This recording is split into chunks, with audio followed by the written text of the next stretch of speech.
Please be seated.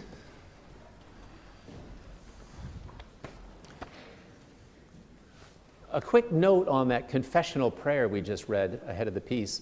That came from the most recent Diocesan Convention liturgy. It seems every time I go to a diocesan event where numerous clergy and lay have prepared not only for the convention but also for the worship portion of the convention, which is no small task. They always produce, a liturgical worship booklet, and there's always something there that I think, that's pretty good. So I bring them home to Frank and say, what do you think? Should we just throw that in there?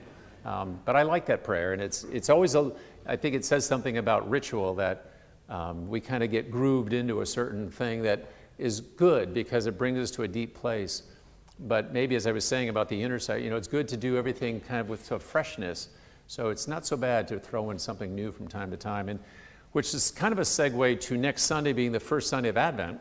And there'll be a slightly different feel and look to our service, but that's just a heads up that we begin. This is the last Sunday of this season, this ordinary season, sometimes referred to as Pentecost.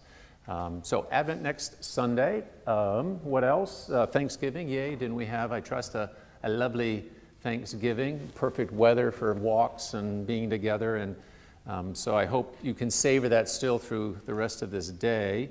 Thank you to John Moberg and Mark Godin and Sarah Churchill and Rob Spurrier for being out there yesterday in fine weather, but bringing up the leaves. I guess there were numerous trips, thank you, Sarah, to the landfill. And there's been wonderful, by the way, conversation, discussion about how best to take care of that aspect of our property. And whether leave some leaves, take some leaves away, mulch this and mulch that. And we're getting to a common ground on that, pun intended in some way there, I think. But I think we've got most of the leaves, raked up. We've got a big pile out there that still needs to be taken away. But, heads up, we might have one more go at it before, the snow flies. But thank you for the help on Saturday, you guys. What else?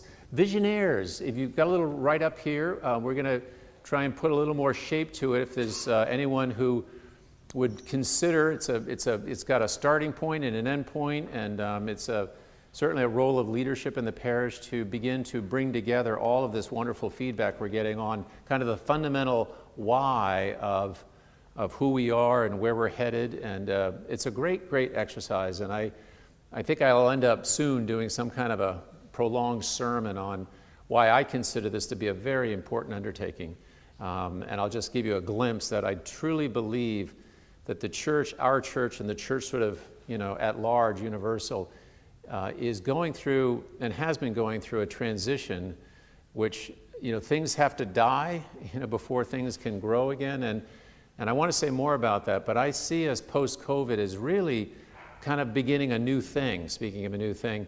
And where that's headed, we need a little clarification on, and I've got some sense about that. So this whole process is done with all our hearts, all our minds, all our souls, with all this earnestness. I don't know where it's going. There's kind of it's more than a sort of a rumor out there that this all has something to do with the building next door. And yes, we've been thinking long and hard about that building and what an incredible resource it is. But right now, we're about finding much more deeply, as never before, what floats our boat and what really is our deepest passions here, and to see where that will go and how that might well inform what we want that to be at some point in time.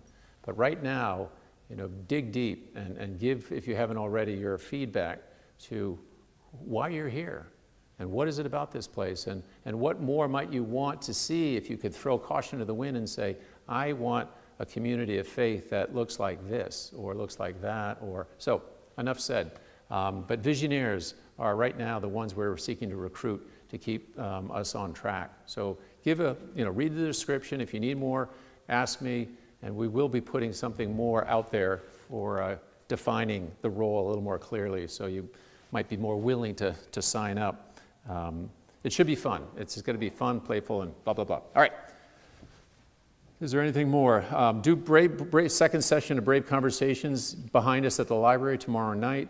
And I think that's where I'm going to end.